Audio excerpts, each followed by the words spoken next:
Assalamualaikum warahmatullahi wabarakatuh. Perkenalkan, nama saya Nazil Ambiar Rasyada dengan NIK 851. Kali ini saya ingin membuat video mengenai UAS dari Big Data tentang forecasting univariate. Kita langsung masuk ke konteks dan perspektif. Maaf ya kalau ini kurang lengkap dan kurang matang karena pengerjaannya terbatas waktu ya. Langsung aja, langsung masuk ke konteks dan perspektif. Ariel adalah seorang kuantitatif analis pada sebuah hedge fund. Dia diminta untuk menganalisis salah satu saham yang memiliki keuntungan akan tren AI dan terdaftar pada S&P 500. Ariel diminta oleh hedge fund manajernya untuk forecasting saham Alphabet atau lebih sering disebut dengan Google berdasarkan data historis untuk menemukan pola pergerakan saham per hari, per minggu waktu pasar, per 2 minggu, dan sebulan pada waktu pasar buka ya, untuk mengetahui pola pergerakan saham jangka pendek.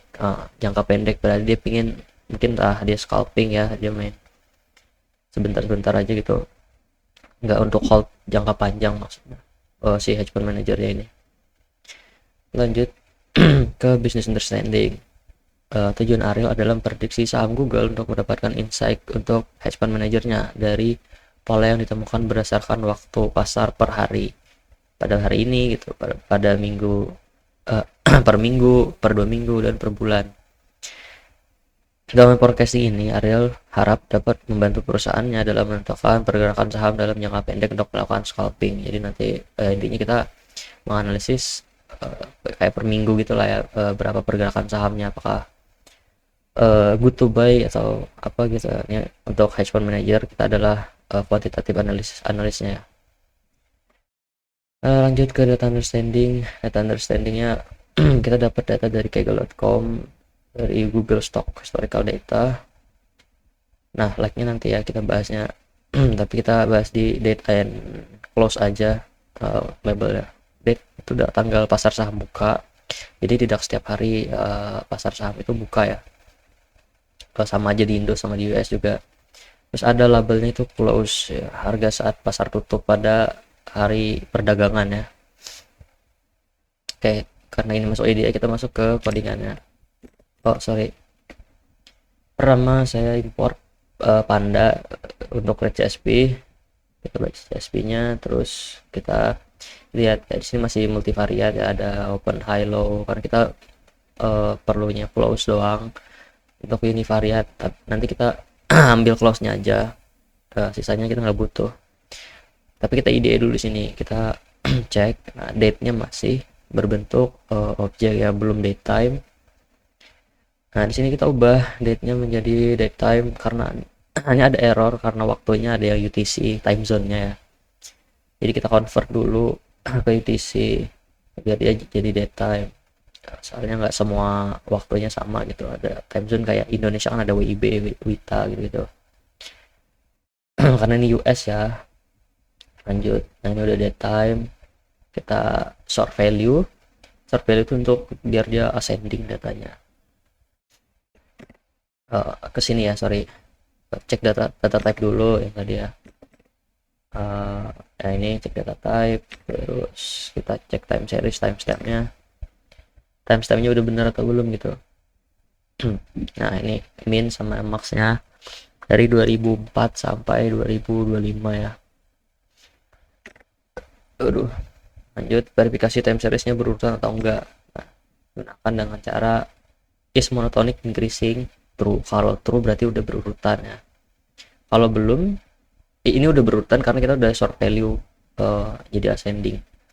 Kalau kita tidak lakukan ini, ada kemungkinan dia false karena tidak berurutan. Mungkin aja masih teracak-acak, kita ada yang 2004 terus ada 2006, 2007 tiba-tiba gitu.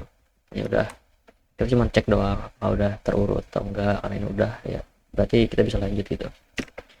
Terus lanjut ke cek trading days ya, karena nggak setiap hari ada hari perdagangan, pasti ada liburnya. Kayak misalnya ada Christmas event, ada New Year event, ada pemilihan presiden, jadi pasar tutup kadang-kadang. Jadi makanya kita cek dip-nya untuk date. Ada yang sehari-sehari, jadi Senin, Selasa, Rabu, Kamis itu ada. Terus 3 hari dia libur tiba-tiba, misalnya Jumat, Sabtu, Minggu, karena ada emang liburnya jam segitu mungkin. Jadi kita bisa tahu per satu hari itu ada 4.000 kali waktu perdagangan buka, yang 3 hari itu 927 ya, melingkaunya 3 hari, maksudnya itu di sini kalau kita cek di sini. Nah ini kan tanggal 19, 20, tiba-tiba ke 23, nah berarti ada tanggal 21, 22 itu libur gitu, 24, 25, 26, 27, nah 28, 29 nya libur. Nah kayak gitu dia menghitung seluruhnya waktu perdagangannya ada berapa kali gitu. Nah setelah kita tahu, kita bisa menentukan nih untuk melakukan like-nya tuh berapa nanti. Kita dapat like-nya di sini, kita dapat like 1, terus like 5 tuh untuk apa, jadi per minggu, dia kan seminggu ada 7 hari, tapi dia nggak satu minggu tuh 7 hari perdagangannya buka, dia bisa 5 hari aja.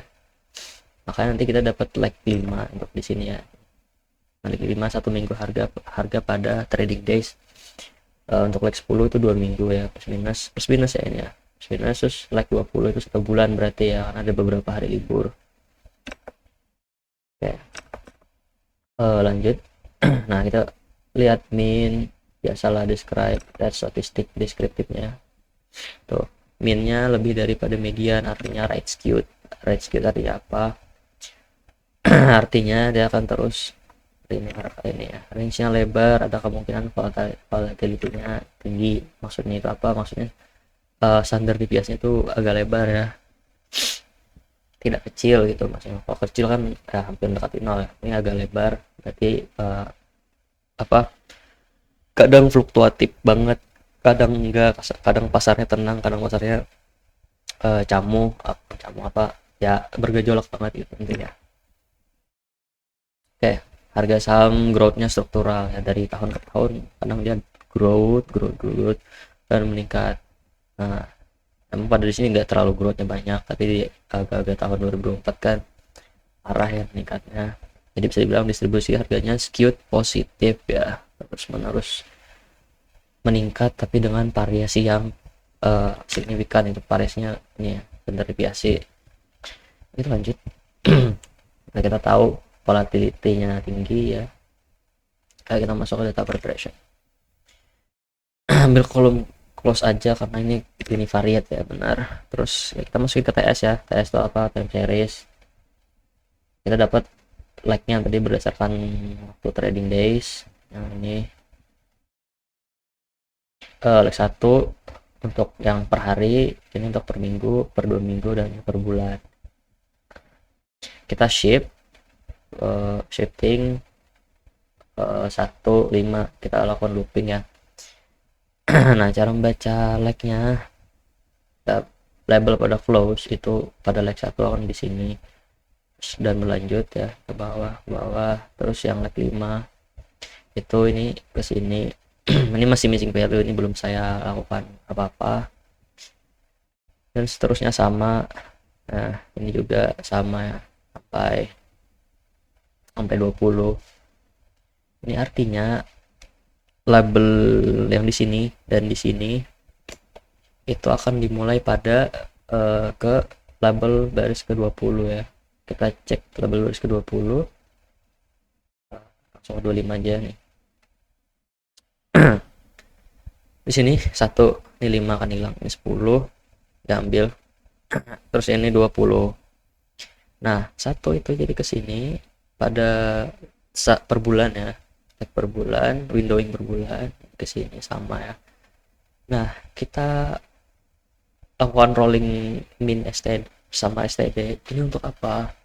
Rolling min itu kita menghitung per 5 hari waktu close, jadi ini tambah ini tambah ini tambah ini tambah ini, lalu dibagi 5 untuk dapetin harga 5 hari tapi average gitu, harga per minggu tapi kita averaging biar dapat roll min 5. Ini biar kita tahu tren jangka pendek, tren minggu ini tuh gimana gitu, saham apakah dia meningkat trennya kita, apakah menurun, sama STD nya 5 karena apa, kita cek volatility-nya kan, berarti kan volatility-nya tinggi kan, signifikan maksudnya. Jadi kita harus lakukan ini sebagai bagian dari observasi. Kenapa kita nemu di sini tren untuk jangka pendek itu 5 hari lalu average harga close, harga saham.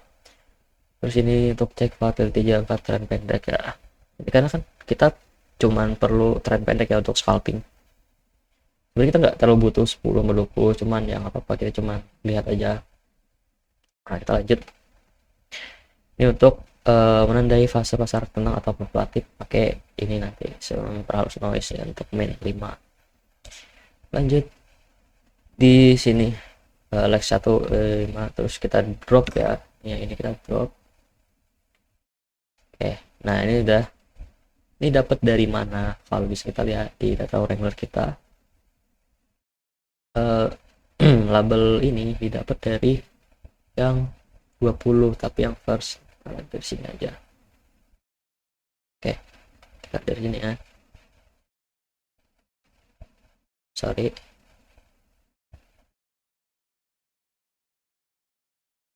Kita geser ya. Oke, dapat 2803 ini dari mana? Dari yang 20 nih. Ini yang ke-20 kan. Ini yang satu nih. Punyanya close kan? Punyanya close. Mulai di sini 69 ya, 29 69 akhirannya. Ke sini. Nah, di sini dipotong seluruhnya ini. Yang 20 ini dari sini sampai sini untuk mengisi yang ini. Nah, satu ini 1 sampai 5 dari 2848 sampai ke atasnya sampai 26204. Terus yang 10 seterusnya ya. Ini dari atas ini berarti 2848. 10 ke atas masukin sini. Nah, kayak gitu. Terus 20 yang mana? 20 dimulai dari yang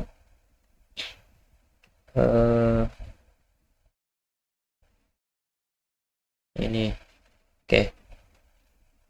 Terus kita lanjut. Kita lihat tadi kan yang rollminnya 5 untuk apa rata-rata 5 hari close ya. Ini 5 hari kita average dapat rollmin 5 sama roll STD juga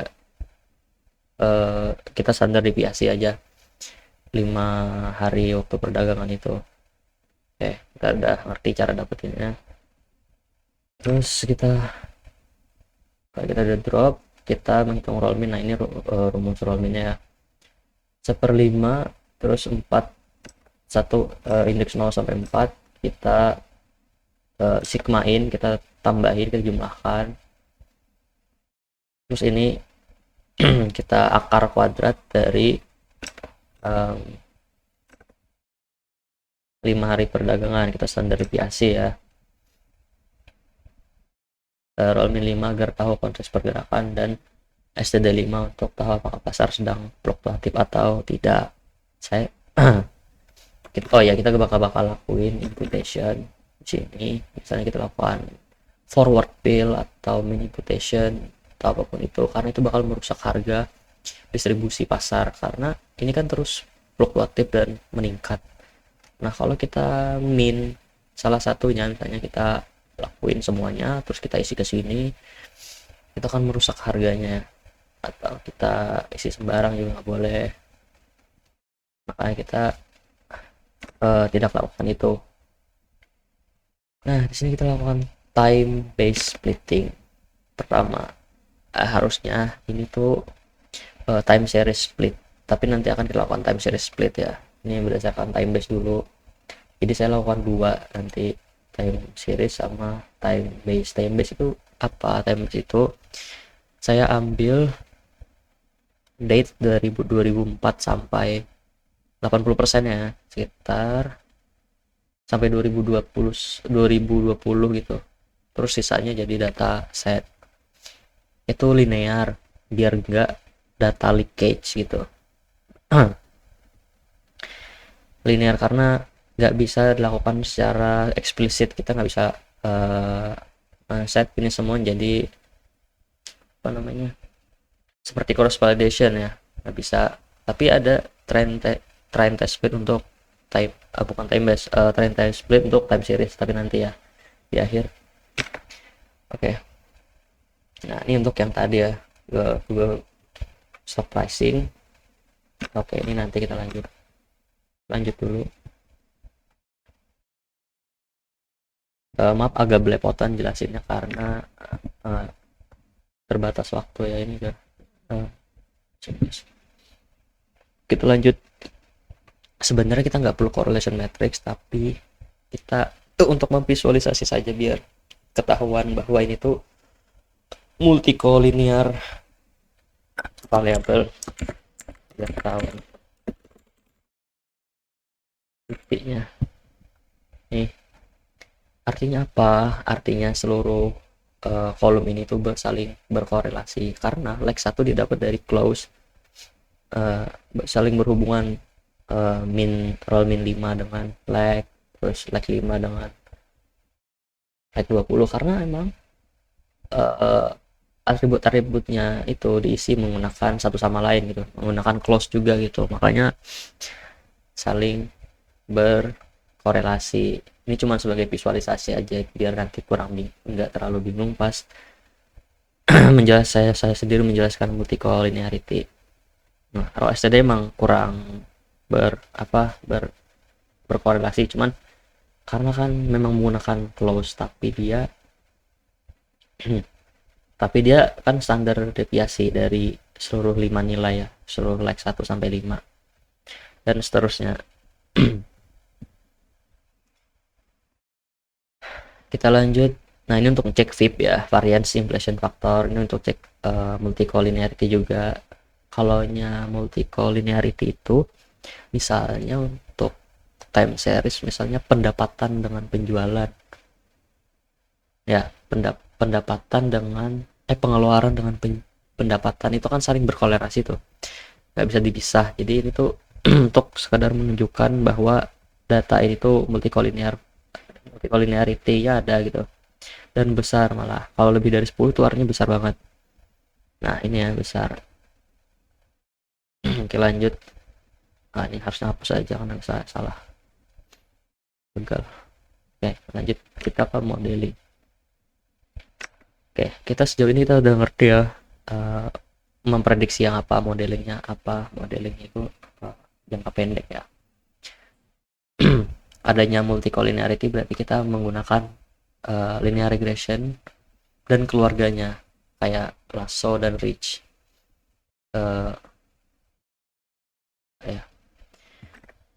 Pertama, ini masih time base. Kita coba langsung aja. Oke, sorry tadi kameranya mati. Kita lanjut di modeling ya. Kita masuk ke modeling. Pertama, kita menggunakan linear regression. Kita masuk ke sini ya. Ke mana? Nih. Sebagai baseline, saya pakai linear regression karena cocok untuk windowing lag, apalagi terdapat multicollinearity seperti yang saya jelasin sebelumnya. Multicollinearity itu korelasi keterkaitan antar atribut. Nah, jadi karena kan semuanya kan didapat dari close, jadi makanya multicollinearity itu tinggi. Nah, dilanjutkan dengan Ridge regression. Karena Ridge regression ini punya L2 atau Euclidean penalty untuk menambahkan jumlah kuadrat dari koefisien dari fitur gitu, dari atribut. Misalnya atribut nanti jelasin, misalnya leg 1 roll min 1 seberapa besar koefisiennya terhadap close, nanti kita cek ya. Lanjut kita train. Nah, ini adalah hasilnya. Kita langsung masuk ke evaluation aja, jadi kita sambil kasih lihat. Nah, kita udah training linear regression. Di sini bisa lihat visualisasinya, cukup mirip-mirip. Tapi kalau kita lihat di evaluation, untuk yang linear regression itu MAE-nya 2.2094. Artinya apa? Artinya harga ya ini ya, time series split mainnya 2094. Artinya rata-rata prediksi meleset itu cuma sekitar 2,1 dari harga close ya. dari harga close itu cuman paling meleset 2,1. Terus RMSE nya 2.834 2834 tuh ya. Root mean square errornya sini, root mean square errornya lebih tinggi daripada Mai. Itu artinya kenapa? Itu artinya ada noise yang tinggi, dan ini wajar untuk data finance saham ya, apalagi karena kan volatilitasnya tinggi, jadi kadang ada noise ya yang terlewat oleh model. Sebenarnya cukup buruk, jadi ya it's okay, kita lanjut aja.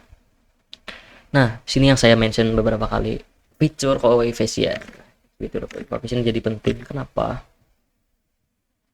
Di sini kita bisa tahu untuk mengetahui seberapa bagus kolom tersebut terhadap level close. Nah, terhadap harga yang akan kita prediksi nih. Seberapa bagus sih si leg 1, si leg 5, si leg 10, leg 20 sama roll min 5. Nah, ini kan cuman buat volatility ya. Ini nggak buat harga. Iya, emang buat harga close maksud saya, cuman untuk mengetahui volatilitasnya. Nah, ini juga jadi begitu penting nanti. Oke, kita cek dulu ya di sini. Nah, untuk linear regression yang standar, yang time base split 0,95 ini tinggi sekali. Artinya apa? Berarti harga hari ini tuh sangat dipengaruhi oleh rata-rata harga pada 5 hari terakhir gitu. Ya, ini roll min 5. Harga misalnya hari Jumat nih itu sangat dipengaruhi oleh harga Senin, Selasa, Rabu, Kamis. Kalau kita min ya, Senin sampai Kamisnya kita min, terus untuk hari Jumat ada kemungkinan besar harganya itu sesuai dengan roll min 5 gitu. Tinggi nih korelasinya nih, hampir banding 1 banding 1 malah. Artinya tren jangka pendek adalah yang paling dominan ya untuk menentukan harga close. Nah, ini cukup tinggi nih di sini nih, di roll min 5. Terus lanjut ke leg 1. Leg 1-nya ada di 0,31. Berarti harga kemarin tuh masih berpengaruh lah ya kepada harga besok, pada harga hari Jumat maksudnya. Di harga hari Kamis tuh masih kuat lah relasinya dengan harga hari Jumat. Harga hari Jumat tuh masih besok ya, harga hari besok. Bisa ditentukan dengan kita lihat harga leg 1. Nah, leg 1 tuh yang mana? Ini harga 2,8 ini cukup dominan untuk menentukan close ya. Sama yang roll min 5 ini. Nah, kita lanjut ke roll STD. Ke roll STD 5. Nah, ini untuk volatility saja. Jika volatility 5 hari meningkat, standar deviasi meningkat nih untuk 5 hari. Harga bisa cenderung naik di sinilah, karena kita bisa menilai volatility breakout. Apakah pasar tersebut sedang bergejolak atau enggak, kita bisa lihat di roll STD 5. Nah, sebenarnya rumusnya itu jika roll STD itu lebih dari 1,5, saya nggak catat sayang sekali. Tapi nanti ada saya bahas di bawah. Kalau lebih dari 1,5 itu artinya pasar sangat fluktuatif gitu, volumenya banyak. Kalau kurang dari 0,7 itu artinya saham tenang gitu, calm. Kalau 0,09 berarti 0,9. Nah, ini kalau 0,9 artinya sahamnya tenang gitu, bukan tenang sih, normal, sideways mungkin. Kita lanjut ke harga min 5. Harga min 5 cenderung mengoreksi pergerakan 5 hari sebelumnya untuk jangka pendek. Nah, ini nggak mungkin dijadiin close, karena close itu selalu naik, nggak mungkin harganya menurun ya. Kadang emang ada turun, tapi tidak selalu tergantung dari volatility-nya. Berbanding terbalik malah min diversion ini mengoreksi pergerakan 5 hari sebelumnya. Kita lanjut ke leg 10 dan 20. Ini bahkan hampir min 0,005, hampir 0 lah. Informasi harga pada 10 dan 20 ini kurang relevan dengan close, lihat jauh banget ya. There's no way ini nggak mungkin jadi close karena kurang memberikan koefisien. ya, berpengaruh lah ya kita bilang.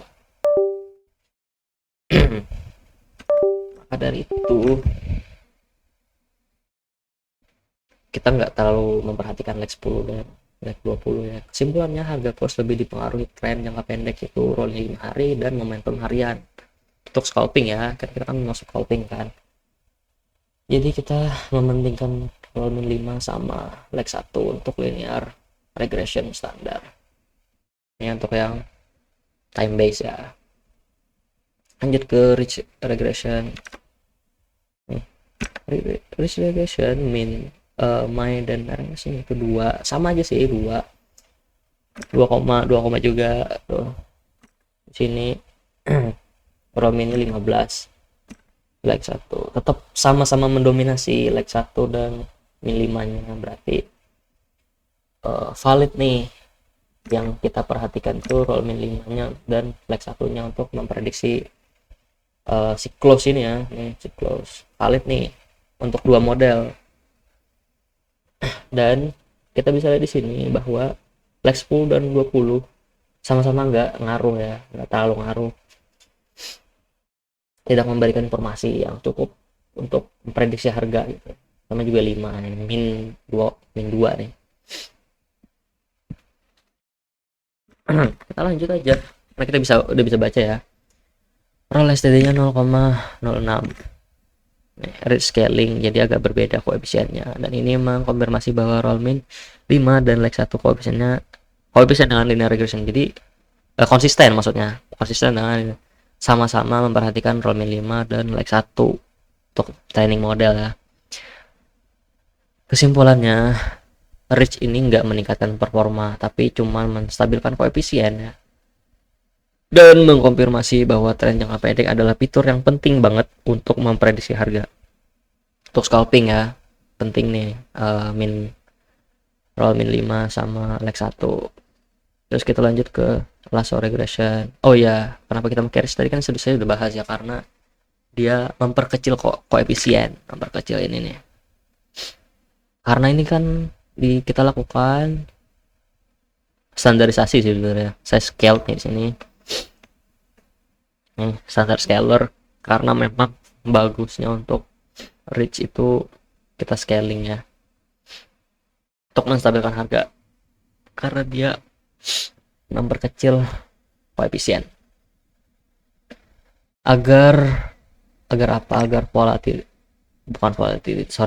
agar overfittingnya turun gitu. Jadi tidak apa sih namanya, apa ya saya nyebutnya,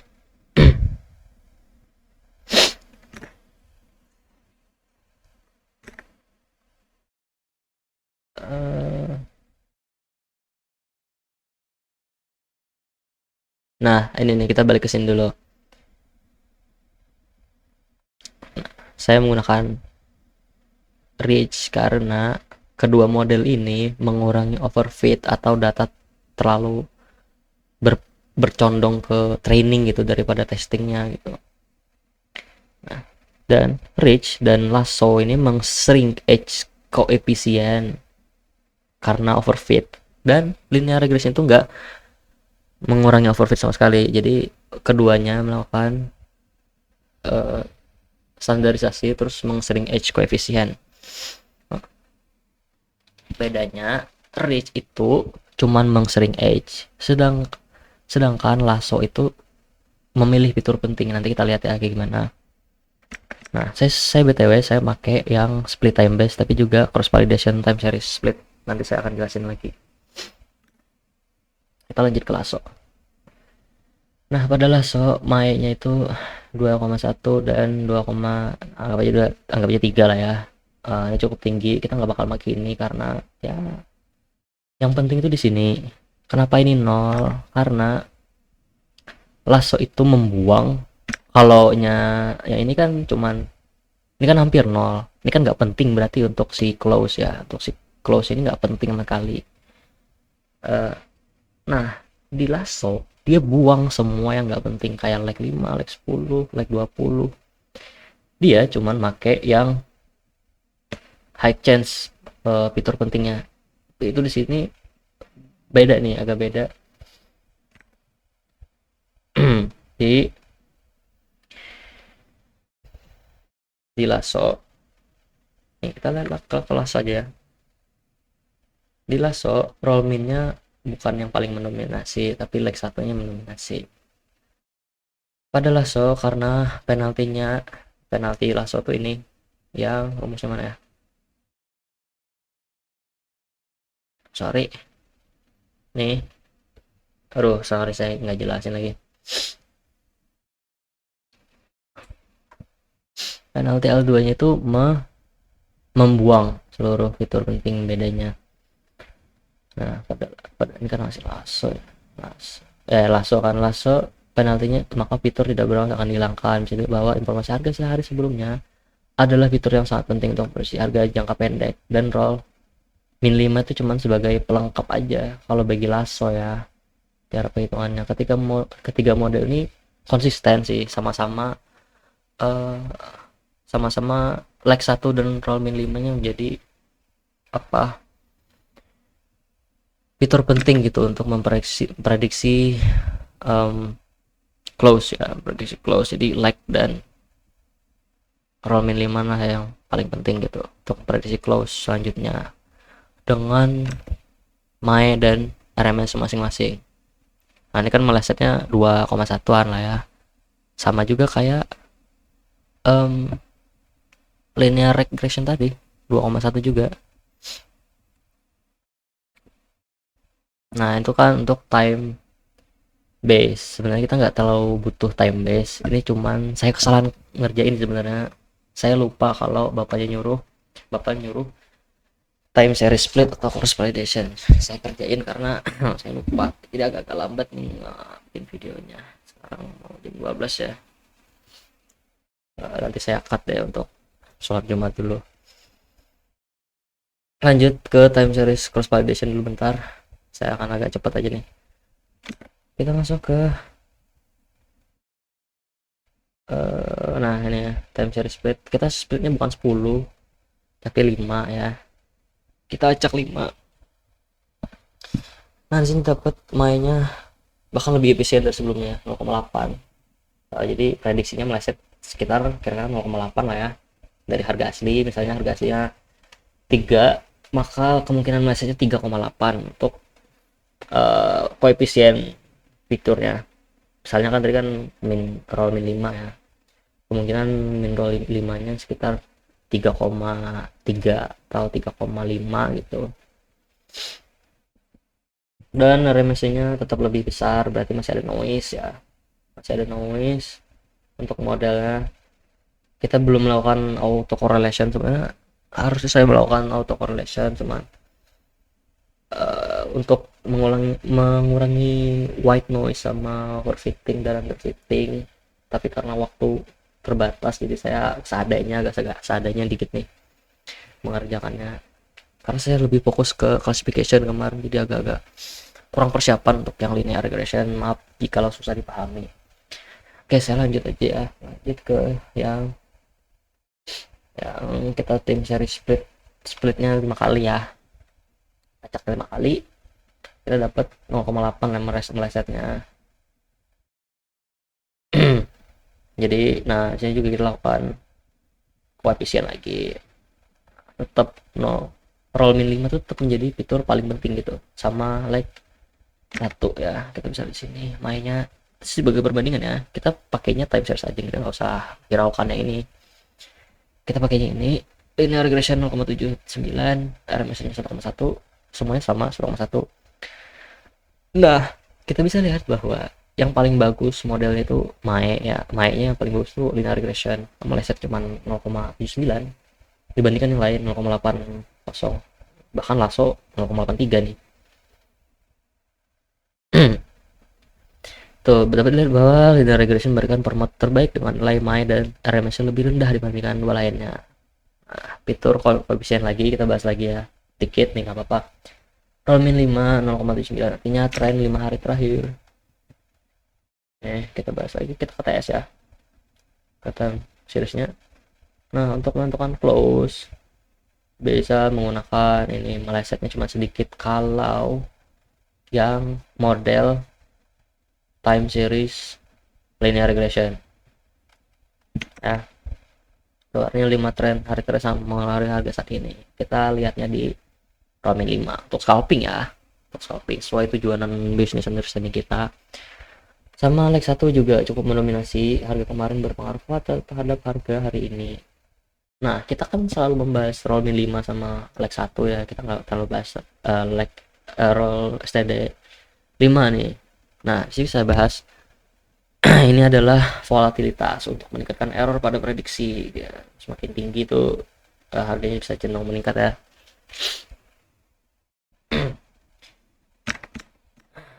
Lebih jelasnya di sini nih, saya lakuin rolling 60 saya min. Jadi sebelumnya masih ada hasilnya nih, 60 hari terakhir jadi missing value, sama sih kayak lagging. Jikalau saya drop naik, jadi 60 hari terakhir kita ketemu vol rasionya, sorry. Nah ini saya lupa catat rumusnya, tapi rumusnya itu jikalau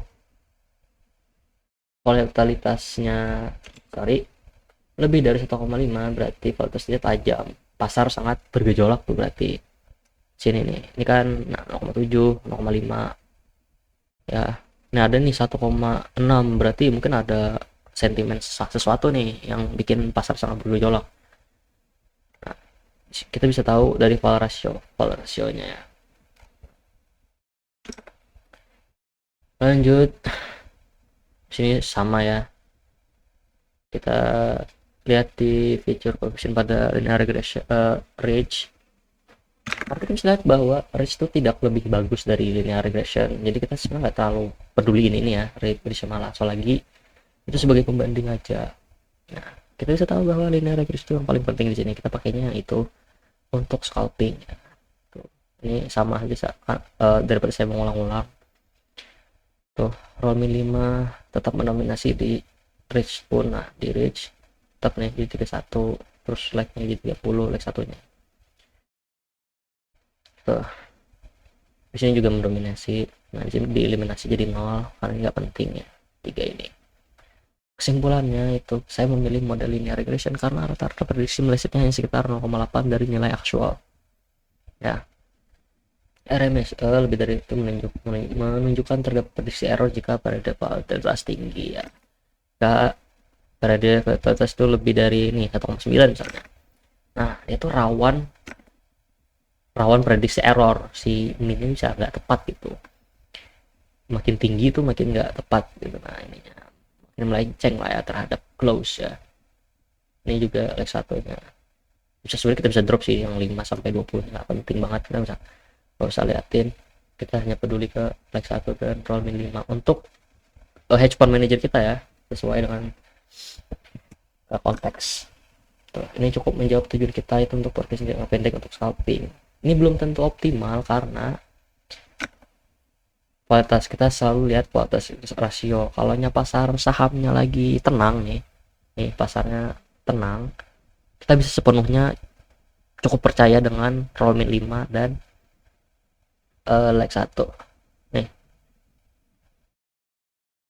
Tuh hampir ya 4821. Nah, ini makan hampir 1:1. Oh ya, karena ini ke bawah ya, berarti bisa ini 4,9, meleset cuma dikit nih.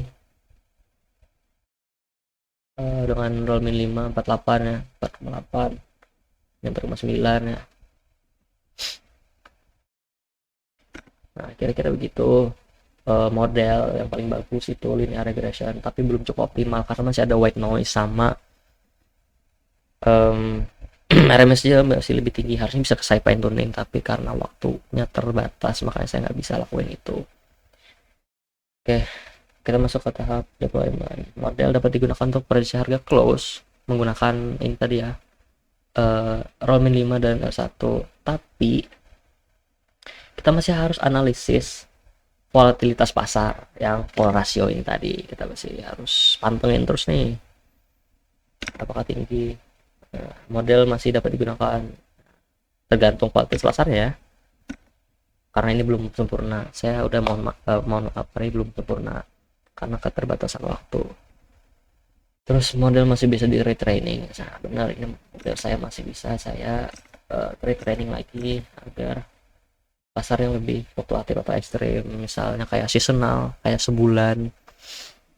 Atau saya bisa menggunakan model lain seperti SVM, terus neural network, terus XVG boost atau Propet, ya kayak gitu-gitu, uh, random forest. Tapi karena keterbatasan waktu, sekali lagi saya minta maaf karena cuma sampai 0,8 ini aja mentoknya harga actual prediction kita. Sebenarnya saya ada nyobain XGBoost, cuman saya nggak catat ya tuh, di sini terlalu jelek sebenarnya.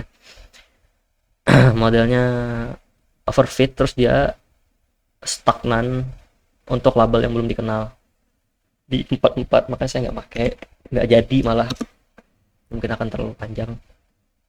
Nah, kalau kita lihat